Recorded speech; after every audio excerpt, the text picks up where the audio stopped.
taksamang tamatunta Juraweke lalu diangi An ai jam mang jam ruang a An chung chua kan palen man Ai o kron aung lau ta An sa tiang an ai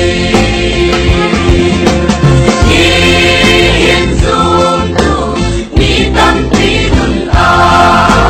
Chiang karao mang Chang atung bezang Ketang hong chang dan ram ni Ni pinun tom lukan her Tutukan karao ta Kandam na kasih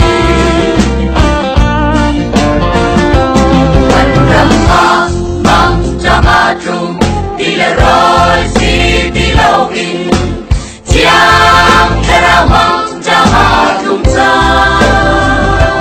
Profeto el chin chung bia Atu a ting tang e E quay nu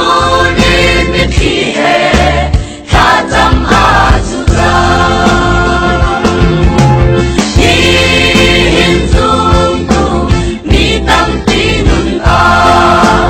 Chiang karao mang Chang atung betang Ketang hong chang dan ram ni Ni pinun tom lukan her Tutukan karao ta Kandam na kasih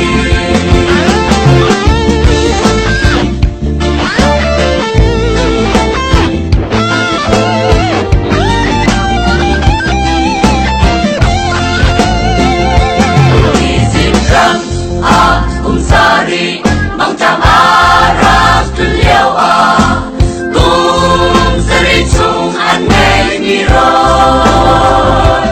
an ram kon sa a an luat a tu cha ni karao ron kon cha a si be chang e nun na ting sa